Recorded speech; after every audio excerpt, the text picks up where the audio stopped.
Have you ever wondered how traditional Shona society perceived disabilities?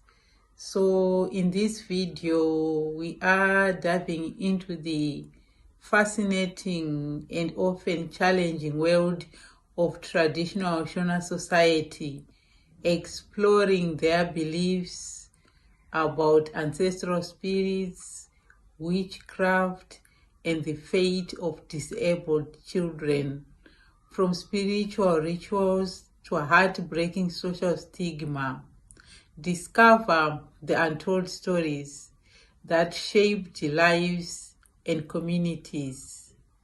Stick around to see how these ancient beliefs continue to influence modern perspectives today. In traditional Shona society, the treatment of disabled children was deeply influenced by cultural, spiritual, and social factors. People reacted to disabled children in different ways depending on the community they were living in, the nature of the disability, and people's interpretation of the disability. For example, from a spiritual view. By spiritual interpretation, I mean their beliefs in ancestral spirits or their beliefs in witchcraft. So disabilities were often interpreted as signs that the ancestral spirits were not pleased with something, or they were unresolved spiritual issues. The ancestors or Vadzimu were seen as protectors of the family, and their anger or neglect could be seen in the sign of having a disabled child. So the family might be accused of neglecting ancestral rites, things like, performing rituals, or that family is failing to honor their ancestors properly, leading to this kind of punishment of having a disabled child. Also, this issue was also looked at from a point of cases or witchcraft. So some people believed that disabilities were caused by spiritual forces, such as cases from enemies or witchcraft, uroi. So this belief heightened fear and suspicion within communities. Also, having a disabled child, some people, viewed it as a sign of special connection to the spiritual world. In less common cases, disabled children were viewed as spiritually significant, potentially possessing unique abilities to mediate between the spiritual and physical worlds. So such children were occasionally revered, although this view was rare. So to solve the problem of having a disabled child, people would have to do rituals and do some consultations. So families frequently sought the guidance of a traditional healer or nganga or spirit medium to interpret the cause of the disability. So if it was in the case that the cause was appeasement of appeasement rituals, if the disability was linked to ancestral not being happy with something, rituals involving offerings like beer, livestock, or food were performed to please the spirits. Also, if it was coming from witchcraft, if witchcraft was suspected, protective charms or cleansing ceremonies were prescribed. divination. Divination kusvikirwa was used to determine if the child could be cured or if the family needed to take specific spiritual actions. So having a disabled child was not something easy in those days because it had social stigma and also linked to isolation and things like discrimination. Disabled children often faced significant stigma due to the perceptions that their conditions represented bad luck or divine punishment. This stigma extended to the family, who might be seen as cursed or spiritually unclean. So families might avoid bringing the child into public settings to protect themselves from gossip and judgment. So families may also restrict the child's interaction with peers to avoid further stigmatization. And community narratives sometimes described these children as otherworldly, or I'm sure you know some of the terms that they use in Shona, like Chirema, reinforcing isolation. So in extreme cases, families chose to hide disabled children entirely, either keeping them within the home or sending them to live with distant relatives. And particularly in cases of severe disability, families might see the child as a burden or a source of perpetual misfortune. So this could lead to neglect.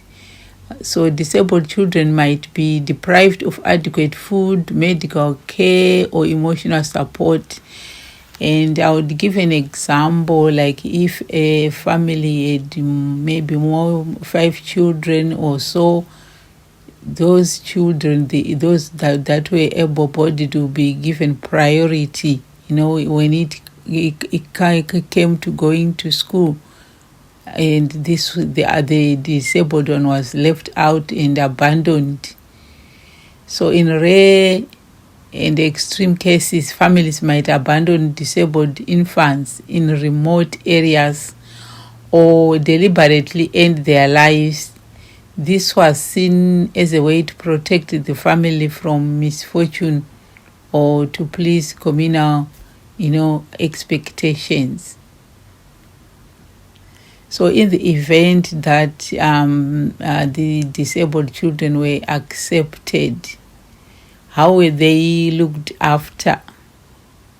So they were received with different reactions, and based on their disability, the family's response often depended on the type and severity of the disability.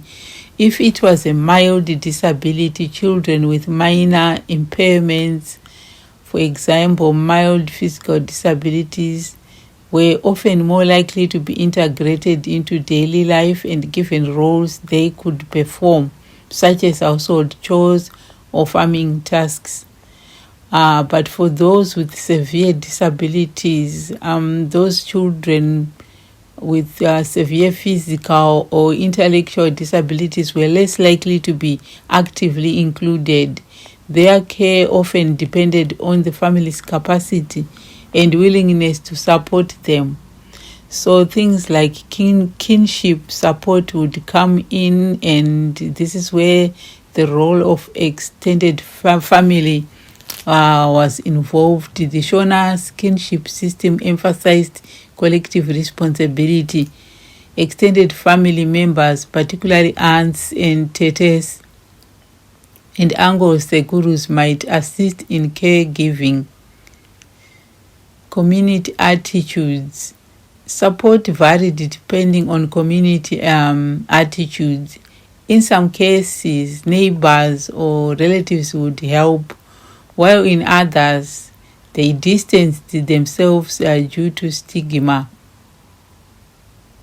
So looking at the integration into community life, when disabled children were accepted, they often played specific roles within the community. For example, a child with limited mobility might assist with storytelling or watching younger siblings. Spiritual interpretations of their disability might lead to them being involved in religious or spiritual rituals.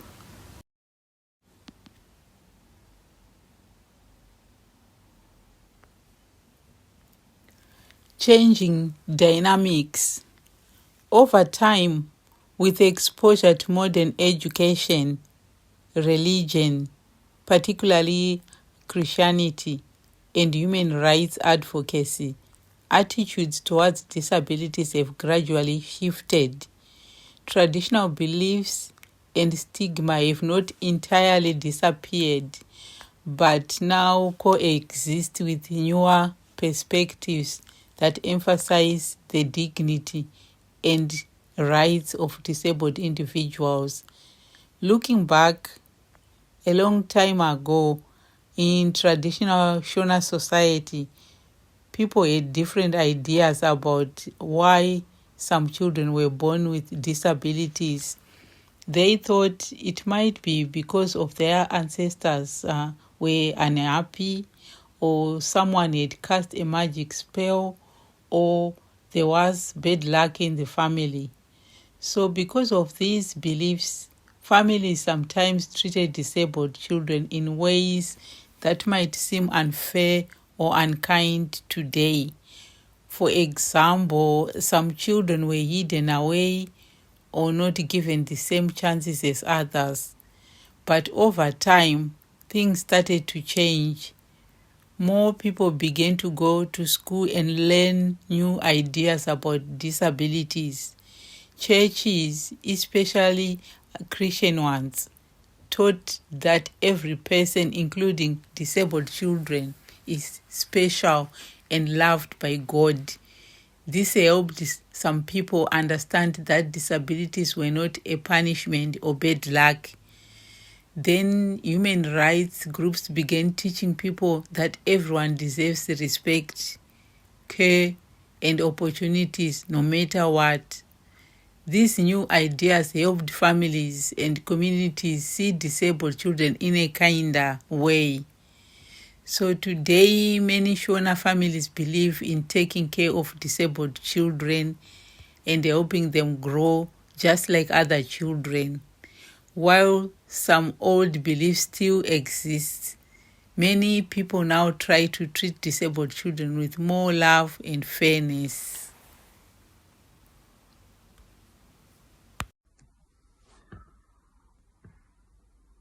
Let's create a world where every child, no matter their abilities, is valued and loved. If you believe in spreading kindness and understanding, don't forget to like this video, share it with your friends, and subscribe for more stories that inspire change. Together, we can make a difference.